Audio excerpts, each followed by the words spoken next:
Assalamualaikum. I am Uru Zahra, your English language instructor, and today we are going to discuss about the preposition of time. क्योंकि previous lesson में हमने discuss किया था preposition of place, लेकिन आज के इस लेसन में हम preposition of time की तरफ इशारा कर रहे हैं, and this concept is really important for you to learn English with fluency. So आइए जरा डिस्कस करते हैं preposition of time. सबसे पहले हम बात करते हैं preposition of time बताते क्या है. According to the definition हम देख सकते हैं preposition of the time shows the relationship. अब ये क्या बता रहे हैं? ताल्लुक बता रहे हैं, रिलेशनशिप बता रहे हैं. किसके दरमियान? वो हमें पता चलता है. Preposition of the time shows the relationship between time or and other parts of the sentence. हमने प्रीवियस लेसन में काफी बार इसको डिस्कस कर लिया है कि एक सेंटेंस हमारा तीन चीजों पर मुश्तमिल होता है, that is called subject, verb and object.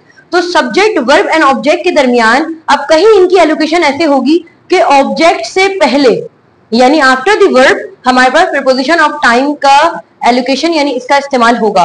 तो अगर हम यहाँ पर ये बात करते हैं कि प्रीपोजिशन ऑफ टाइम हमें क्या कहते हैं, so the preposition of time indicates about the relationship between time and other parts of the sentence. इसे रोक जरा, इसे ऑफ करना मुन्ना. ओके, तो प्रीपोजिशन ऑफ टाइम ने हमें ये बताया कि जुमले में मुख्तलिफ पार्ट्स, उनके दरमियान कनेक्शन और टाइम की कनेक्टिविटी को जो भी वर्ड जाहिर करेगा वो प्रीपोजिशन ऑफ टाइम होगा. कल की वीडियो में हमने प्रीपोजिशन ऑफ प्लेस का जिक्र किया था, यानी ऑब्जेक्ट हमसे कितना करीब है, कितना दूर है, या उसकी लोकेशन क्या है, ये हमें पता चला था कल की क्लास में. आज की क्लास में हम जुमले को उनके टाइम फ्रेम के मुताबिक देखने जा रहे हैं. साथ ही साथ हम डिस्कस करते हैं कि प्रीपोजिशन ऑफ टाइम हमें बताते क्या है. They tell us when something happens. यहाँ इस जुमले ने ये बात क्लियर कर दी है कि कौन सी चीज कब होगी, यानी कौन सा इंसिडेंट कब होगा या इवेंट हुआ था. क्योंकि टाइम जब आ रहा है इसका मतलब जो एक्शन है, आपका जो एक्शन वर्ब है, उसकी अवेलेबिलिटी आपको पता चल जाएगी कि जुमले में ये काम कब हुआ था या कब होगा. तो इस तरह के प्रीपोजिशन को हम प्रीपोजिशन ऑफ टाइम कहते हैं. यहाँ पर कुछ हमारे प्रीपोजिशन ऑफ टाइम गिवन है, तो आइए जरा डिस्कस करते हैं with some examples and meaning. सबसे पहले हमारे पास लिखा है एट. एट जब प्रीपोजिशन ऑफ टाइम में आता है तो ये क्या बताता है? For a specific time. Specific का मतलब होता है एक खास, यानी किसी जुमले में जब लफ्ज एट का जिक्र आता है तो एट यहाँ पर टाइम के फ्रेम में आ रहा है. तो एट के बाद अगर मैं कोई टाइम लगाऊंगी, कोई वक्त लगाऊंगी, कोई घड़ी का टाइम लगाऊंगी, तो हमें पता चल जाएगा कि ये होने वाला काम दिन के किस पहर हुआ था. At for a specific time. साथ ही क्या कहता है? Exact time. एग्जैक्ट टाइम का मतलब क्या होता है कि अगर मैंने लगाया एट 8 o'clock, तो यहां पर ये बात वाज़ेह है कि 7:50 इससे मुराद नहीं है, 8 o'clock ही इससे मुराद है. Exact time. फेस्टिवल्स. हम फेस्टिवल्स वगैरह के लिए भी एट का इस्तेमाल करते हैं, जैसे at the occasion of Eid. अगर हम कहते हैं कि मैं आपसे मुलाकात करूंगी ईद के मौके पर, तो हम इसको यूं भी कह सकते हैं कि I will meet you at Eid. Then हमारे पास आता है नाइट्स.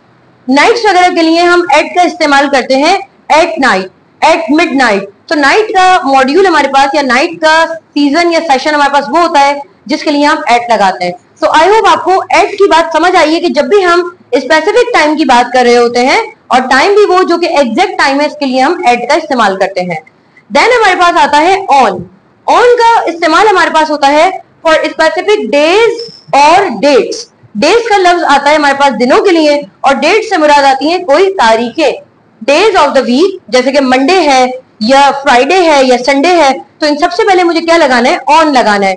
लेकिन साथ ही साथ डेट्स, अगर मैं आपसे कहती हूँ कि वो लोग आपसे मुलाकात करेंगे या वो लोग कराची आएंगे 14 अगस्त को, they will arrive Karachi on 14 August. तो यहाँ पर मैंने ऑन का इस्तेमाल किया because according to the rule जब भी डे या डेट्स की बात होगी तो मुझे ऑन का इस्तेमाल करना है, या फिर स्पेशल डेज के लिए भी हम ऑन लगाते हैं. स्पेशल डे चाहे वो साल में एक मरतबा हो या महीने में एक मरतबा हो, उसके लिए भी हम ऑन लगाते हैं. आइए तो थर्ड वन डिस्कस करते हैं इन. इन कहते हैं for longer period of the time. In for longer period of the time का मतलब क्या है? महीना. महीने में 30 दिन होते हैं. अगर मैं आपसे कहती हूँ कि मैं आपको पढ़ाऊंगी जुलाई के महीने में, तो महीने के 30 दिन होंगे तो वो एक महीना कहलाएगा, तब एक स्लॉट बनेगा. सो क्या हो जाएगा? I will teach you in the month of July. तो महीने के लिए या फिर साल के लिए. फॉर एग्जाम्पल कुछ स्टूडेंट्स हैं वो कहते हैं कि हम 2025 का साल आपसे ही पढ़ना चाहेंगे, तो यहाँ पर एक 12 महीने का साल जब बनता है तो वो भी हमारे पास इनकी कैटेगरी में आएगा, because years is also considered for a longer period of time. इसके अलावा सेंचुरीज, सेंचुरीज कहते हैं सदी, यानी एक सदी है तो सेंचुरी है, और सदियां हैं तो सेंचुरीज है। अगर हम कहते हैं कि सेल फोन इजाद हुआ था, मान लेते हैं 20वीं सदी में, तो हम इसको क्या कहेंगे? The cell phone got invented in the 20th century. तो हमने यहाँ पर सेंचुरी का एक तवील पीरियड है, इसलिए भी हमने यहाँ पर इन का इस्तेमाल किया। एंड हमारे पास parts of day, parts of day का मतलब क्या होता है? In morning, in afternoon, in evening. तो सिवाय नाइट के हम हर टाइम के साथ, यानी parts of the day, day की बात हो रही है क्योंकि नाइट ऑलरेडी डे का हिस्सा वैसे भी नहीं है, तो हम मॉर्निंग की बात कर रहे हैं तब भी हमारे पास इन आ रहा है, आफ्टरनून आ रहा है या इवनिंग आ रहा है, इन सबके साथ हमने इन का इस्तेमाल करना है। आई होप आपको ये तीनों बातें अब तक समझ आई है। इसके बाद हमारे पास आता है बाय। ये वो बाय नहीं है कि अलविदा, अलविदा वाले बाय की स्पेलिंग होती है BYE, तो वो हमें जो कहते हैं कि बाय बाय वो BYE होता है। ये वाला बाय का लफ्जी मतलब आता है not later than a time. मतलब इसको अगर हम समझ कर देखते हैं तो कहते हैं use it to show a deadline. इसको जरा आसान करके समझते हैं। अगर मैं आपसे कहती हूँ कि use it to show a deadline, अगर अभी हम जून में हैं, अब जून के महीने में हम एंटर हो गए हैं और फर्स्ट वीक ऑफ जून तक मुझे कोई काम आपको सबमिट करके देना है, तो मैं अगर यूं कहती हूँ कि I will submit my work in the and या इन दी एंड ऑफ दिस वीक, अब मैं इन कह देती हूँ तो बहुत ही स्पेसिफिक है। लेकिन अगर आप किसी टाइम पीरियड को करीब करीब डेडलाइन के तौर पर बताना चाह रहे हैं तो आप ये भी कह सकते हैं by the end of this week. तो बाय का लफ्जी मतलब आ जाता है कि जब आप किसी एक टाइम फ्रेम में दाखिल हो गए हैं तो उसके साथ अगर आप टाइम का रेफरेंस देंगे तो आप बाय कह सकते हैं। फॉर एग्जाम्पल, मैं एग्जाम्स में अपियर होंगी इस महीने के आखिर में, I will appear in the exam by the end of this month. तो बाय का लफ्जी मतलब हमारे पास किसी डेडलाइन को शो करता है, क्योंकि मैंने कहा महीने के आखिर तक, तो लफ्ज आखिर के लिए मेरे पास बाय आया है। लेकिन अगर मैं इन कहती तो आपको ये पता नहीं चलता कि वो कब तक है। मतलब अगर मैं आपसे कहती कि I will appear in the exams in the year of 2025, तो आपको अब ये क्लियर नहीं होता कि 2025 के किस मंथ की बात कर रही हूँ। लेकिन यहाँ पर बाय की बात हुई है तो आपको ये पता है कि 2025 का बहुत ज्यादा है तो एंड हो जाएगा, 26 स्टार्ट नहीं होगा। देन हमारे पास आता है फॉर। फॉर हमारे पास प्रीपोजिशन ऑफ टाइम है जिसका लफ्जी मतलब होता है show a duration of the time. Duration of the time के लिए अगर हम सिंपल कहें, shows how long something happens. For example, मैं 2 घंटे के लिए तुमसे ट्यूशन पढ़ूंगी या मैं तुमसे क्लासेस लूंगी 2 घंटे के लिए। तो यहाँ पर क्लासेस लेना वो तो मेरा ऑब्जेक्ट आ गया क्योंकि एक्शन की बात मैंने कर दी, लेकिन 2 घंटे मेरी एक ड्यूरेशन है। इसको हम यूं कह सकते हैं कि I will take the classes to you for 2 hours, या फिर मैं 2 घंटे से इंतजार कर रही हूँ, I have been waiting for 2 hours। तो यहाँ पर जब ड्यूरेशन ऑफ द टाइम की बात होगी देन आपने यहाँ पर फॉर का इस्तेमाल करना है। इसके बाद बिल्कुल इसके एक सिंस आ जाता है। सिंस जरा सा हमें एग्जैक्ट टाइम के हवाले से भी बात कर रहा होता है, लेकिन यहाँ पर इसका मतलब है कि ये माजी से रिलेट कर रहा है। माजी से रिलेट कर रहा है अगर मैं कहूं कि जब से मैंने आपसे मुलाकात की है, जब से मैंने आपसे मुलाकात की है, सिंस पहले आ जाएगा, सिंस आई मेट यू। मुलाकात की है, माजी की बात है, पास्ट का जुमला है, मैंने आपसे मुलाकात की है, आई मेट यू।